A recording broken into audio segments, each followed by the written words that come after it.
Pistons. Let's talk. Well, we up to this point we have talked. Or I want to say to the point of exhaustion about the possibility of trades and who could be traded from the Pistons roster, or who can actually come into the Pistons rosters.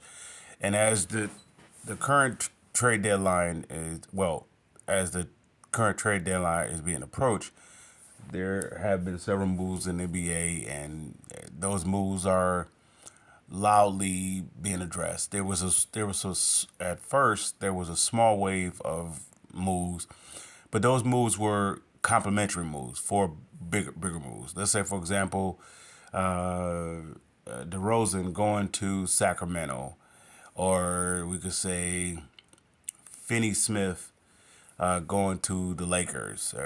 There were just small moves, but it was actually setting up larger moves. Like I said, Chris Paul signing with the Spurs.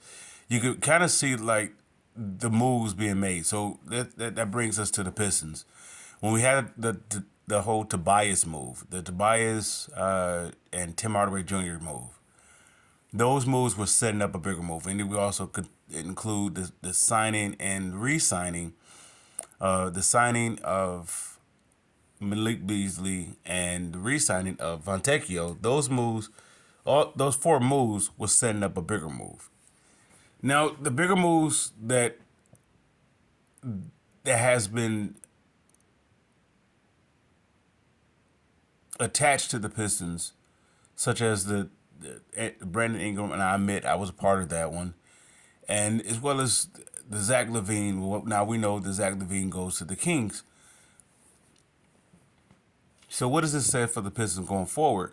Well, the focus of the Pistons going forward is not so much of the trade deadline as much as the fans want them to be active, because everybody else is typically is active. So the fans want them to be a part of it because everybody else is doing it.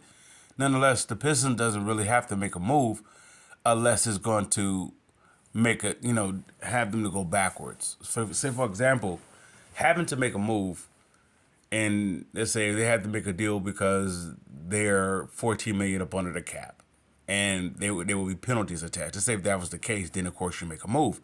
But if it's not the case, then you don't have to make a move for the sake of a move. Excuse me. Here's the reason why, or in my opinion, here's the reason why. From my understanding, there's 33 games remaining in for the rest of the season. I believe the Pistons have played maybe 45 games up to this point, and I don't know, maybe somewhere around there, but I know they are at the 25 win mark.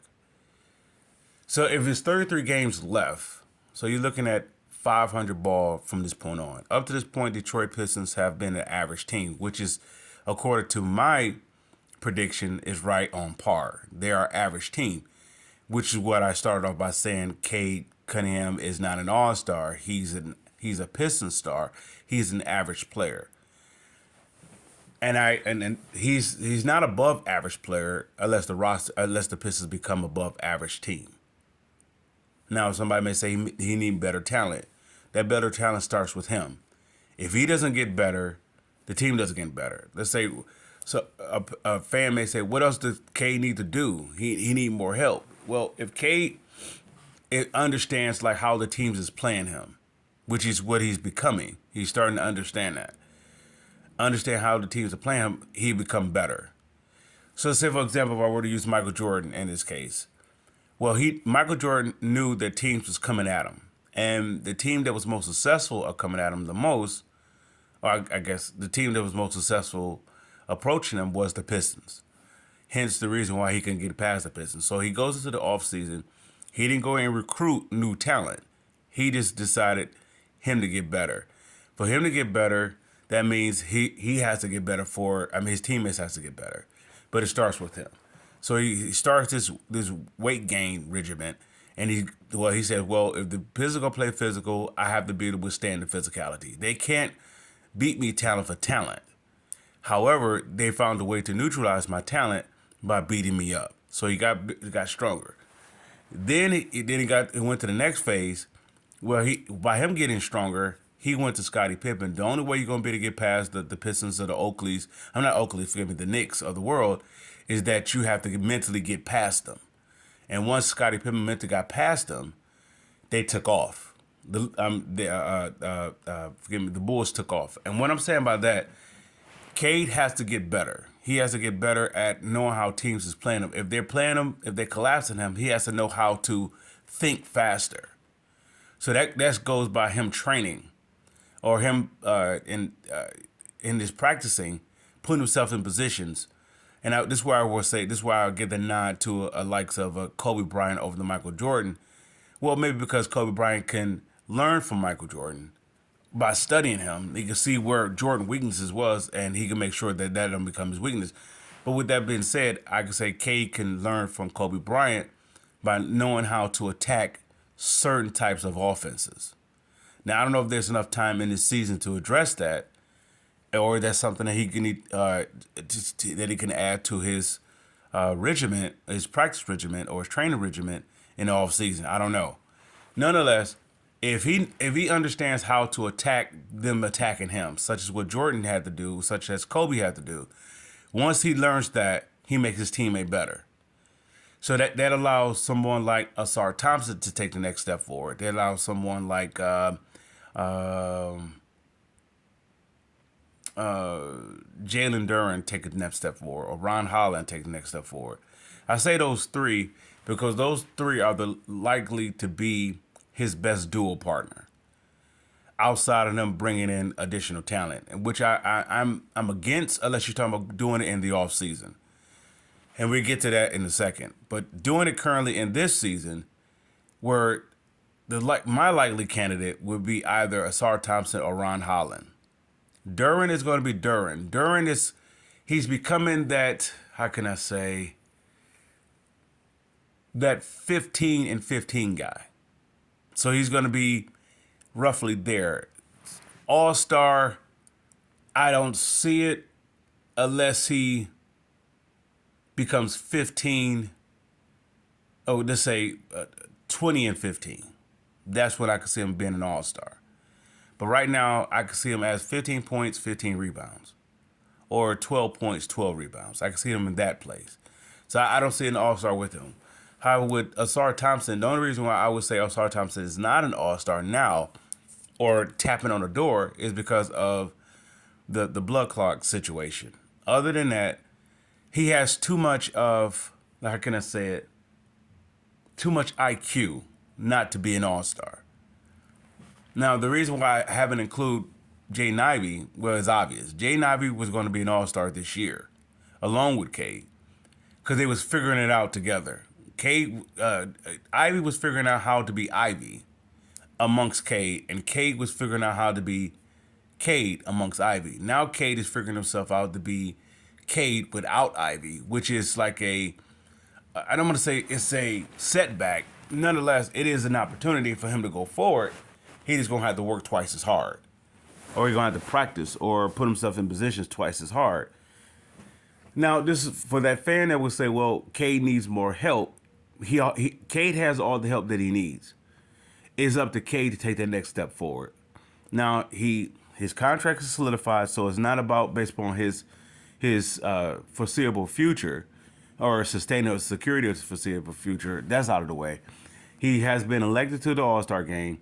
Now, if that was his goal, I'm going to say that's the very reason why Cade doesn't need help.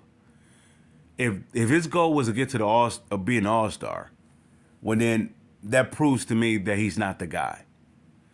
If his goal is to get to the playoffs, not after he became an all-star, but at the very start of the season, if his goal is to get to the playoffs, then he could be the guy. Now, he may come out and say that was his goal to get into the playoffs.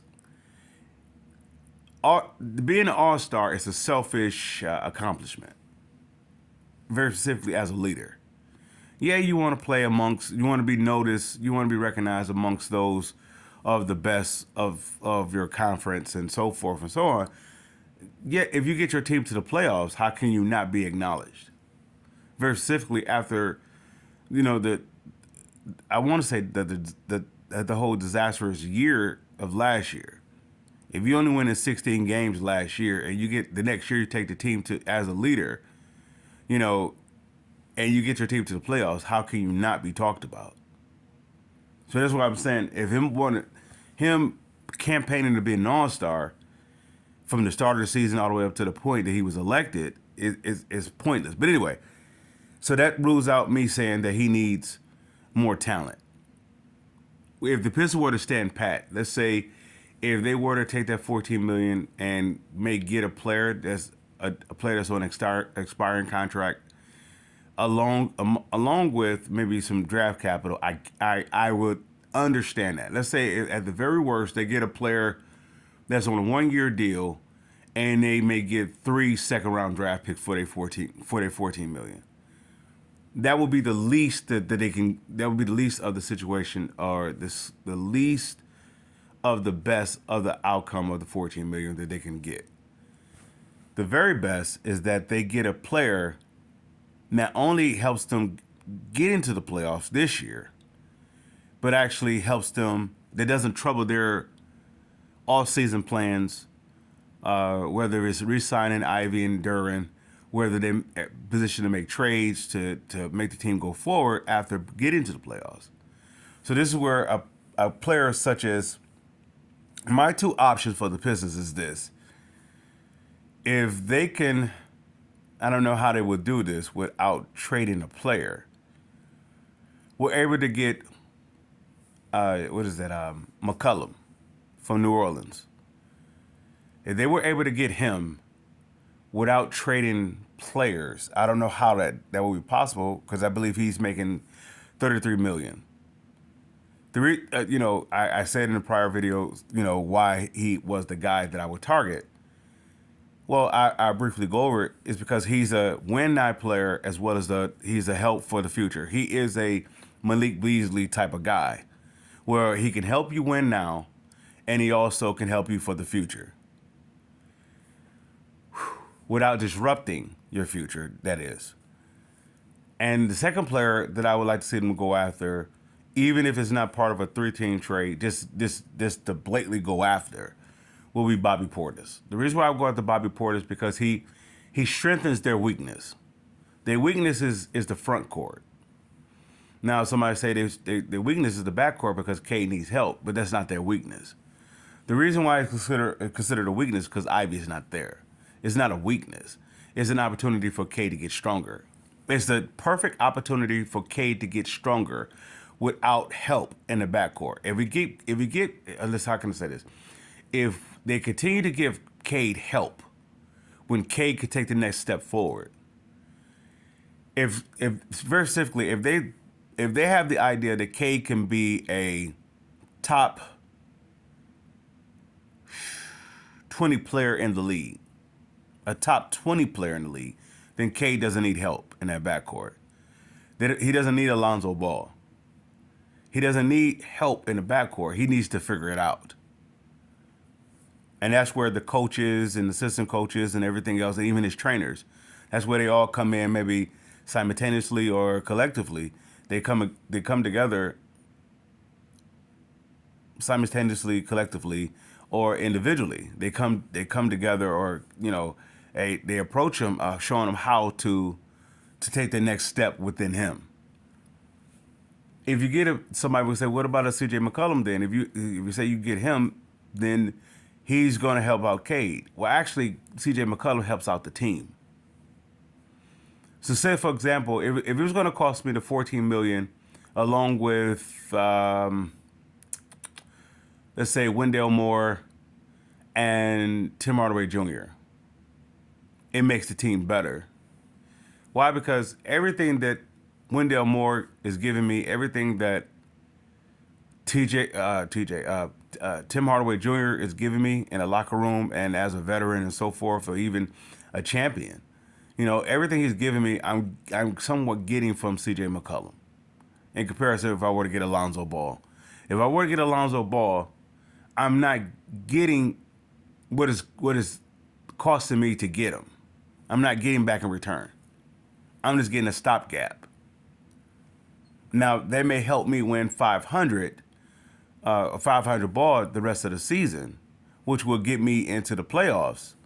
Nonetheless, it does put me in a position where I have 21 million coming off the cap, but that's no different than what is at the extent you look. It didn't. You're not moving forward because you didn't really replace Tim Hardaway Jr. Or let's say if you're not using Tim Hardaway Jr., let's say if you're using a 14 and you are using Fontecchio. Fontecchio is the utility guy, and that's a guy that every team needs that type of guy on their on a roster. Very specifically, if they're going to make the playoffs, they need that utility guy. That's the emergency guy. So, say for example, if Asar goes down, he can fill in that role, and it can make it more flexible. Even though Fontecchio don't play the guard position, it gives you a lot of opportunity for him to back up Asar and allow Wendell Moore to back up whoever at the two guard spot. It gives you, or Sasser to do it. So it puts you not in a scrambling type move. It puts you in a support of the supporting. So letting go of Fontecchio for the sake of Lonzo Ball, I was for it at first, but not necessarily now. Now, if I could get Lonzo Ball for expiring contract and maybe Wendell Moore or something like that, part of a 3-team trade or whatever, how it may work, then so be it. I'll do it. But anyway, I'm saying CJ McCollum will help out the Pistons because whatever it takes to get him, he feels in that spot for this year as well as next year, and it gives enough time for their decision what they're going to do with Ivy. At the same time, they go into the offseason with a decent player, CJ McCollum, who's on a 1-year expiring contract, and it just opens up so much opportunity where they can possibly, let's say if they made it to the playoffs and they lost in the first round. I don't know. I forgot how the series is for the first round. I don't know if it's a 7-game series or whatever, the best of 7. I don't know. Let's say if it's the best of 7 and the Pistons lose 4 games to 3, or the Pistons lose 4 games to 2. Then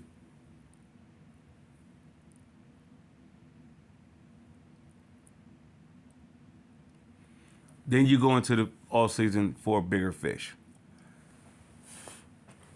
Let's say, for example, you go to the free agency, and then you also go to the trade market.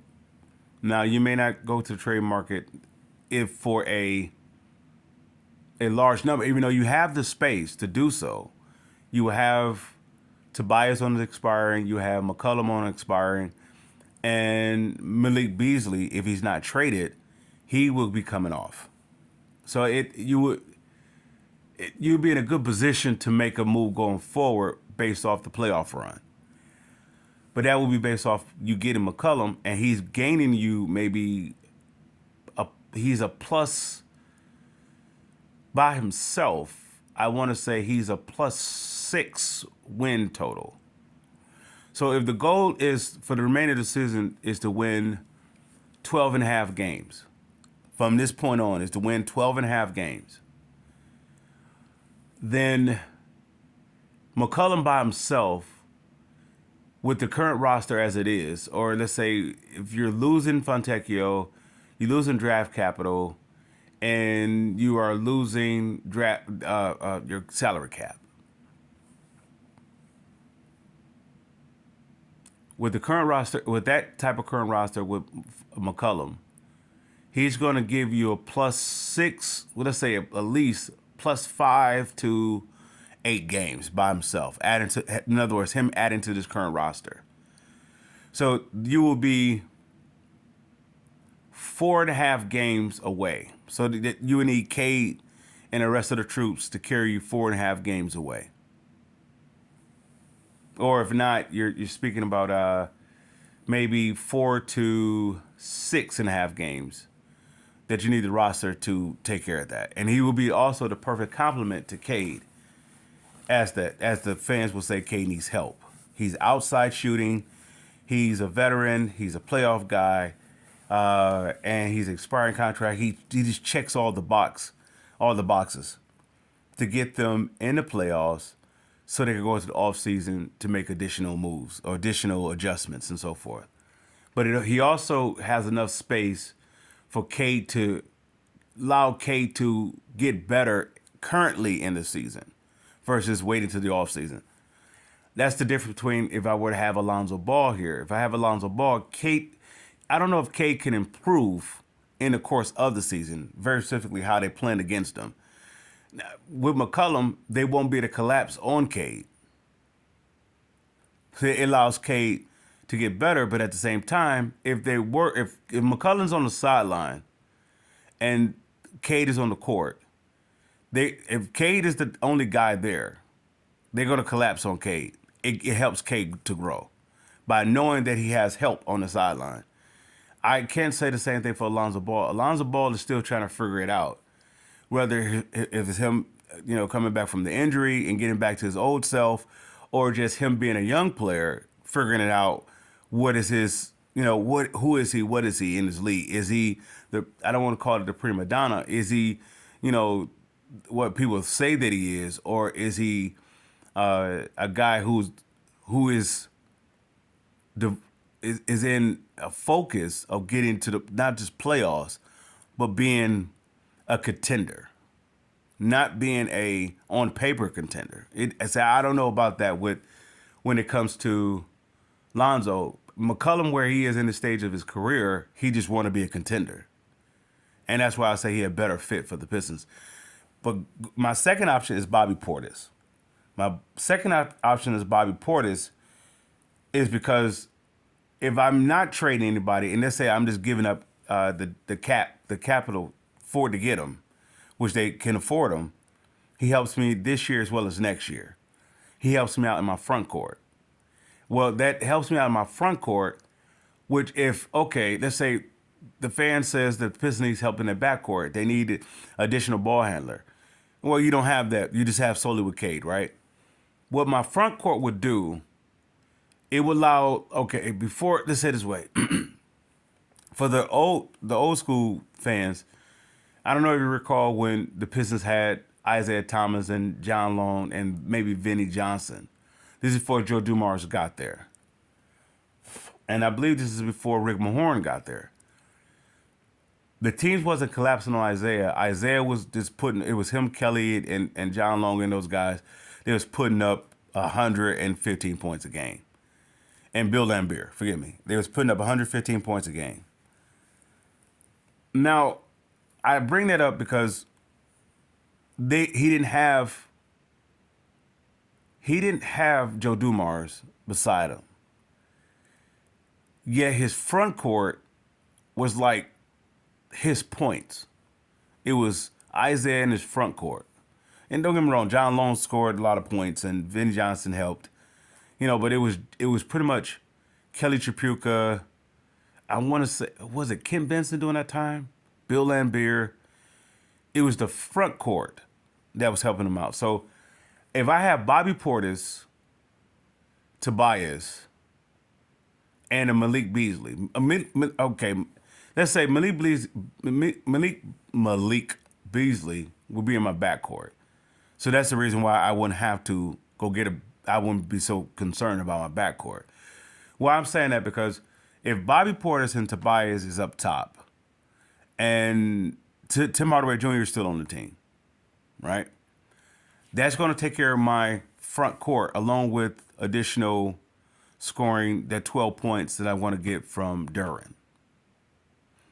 But my front court is going to be so defensively minded between Portis, Stewart, Duren, Holland, and Asar. That's going to cover the grounds of my backcourt not being available. By my front court being so strong, it's like having a strong secondary. You have this strong secondary, but you're limited with your pass rush. Well, if you can, what they call it, a cover sack, if you can cover the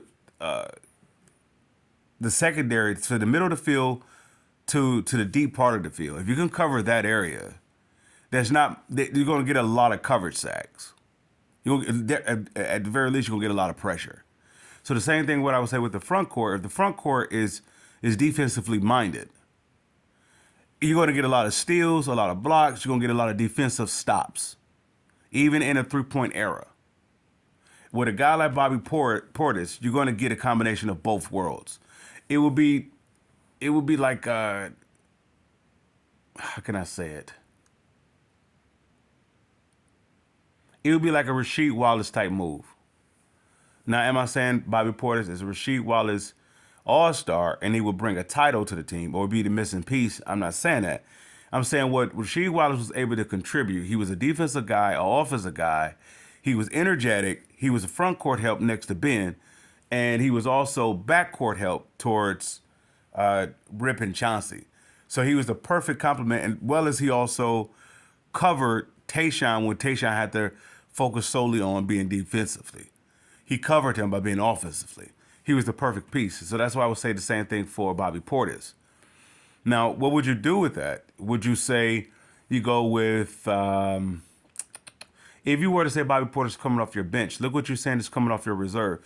Now, your reserves is complementing your starters. Your starters is pretty much Cade and Beasley. You move Beasley to the starting lineup. Or even if you keep Beasley off the bench, that makes you even more significant.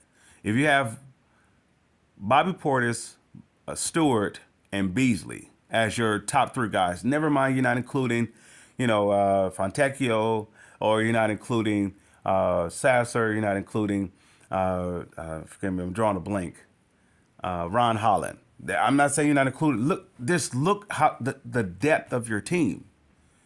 Yeah, you didn't get the Zach LaVine. You didn't get the Bobby Brandon Ingram. You didn't get those players.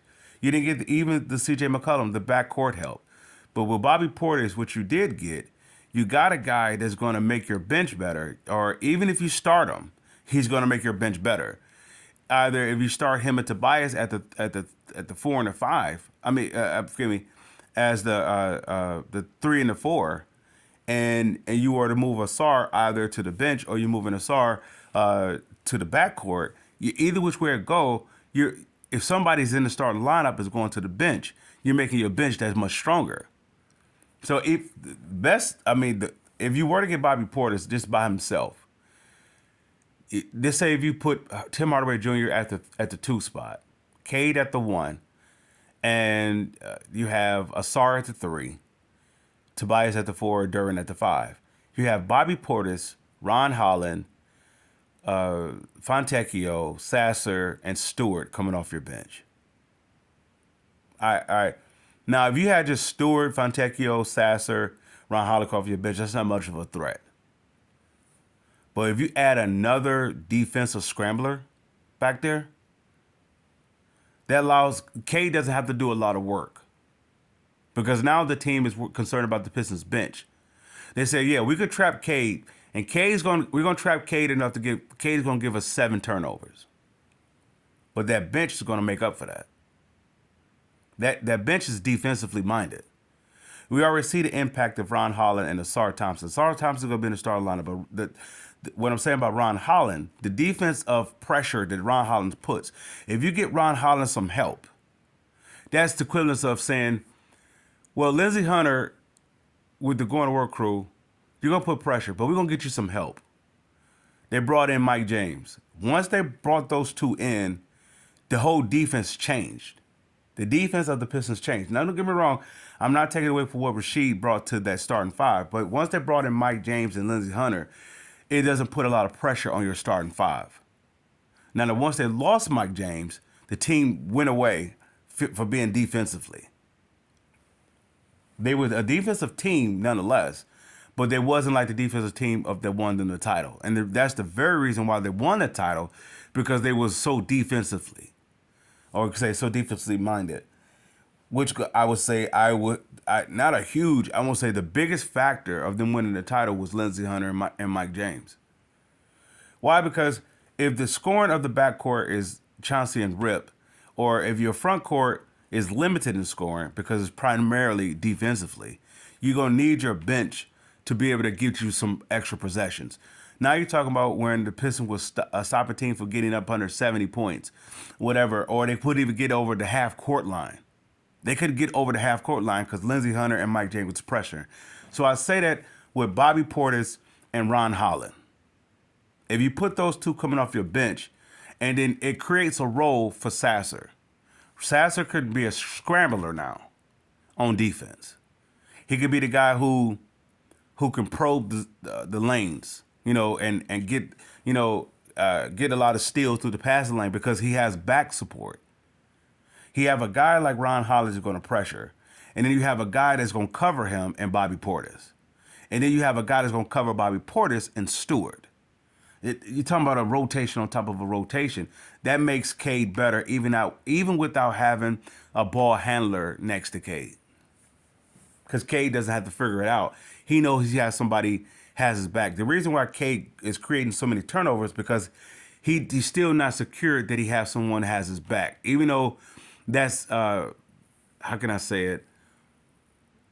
That's changing. And it starts to develop. And he's seeing that, okay, he has a roster that supports him. But there's no better support of a roster. Forgive me. There's no better support of a leader than have a defensive-minded roster. There's no greater. That same thing like going for a quarterback. The best thing for a quarterback is having an awesome defense.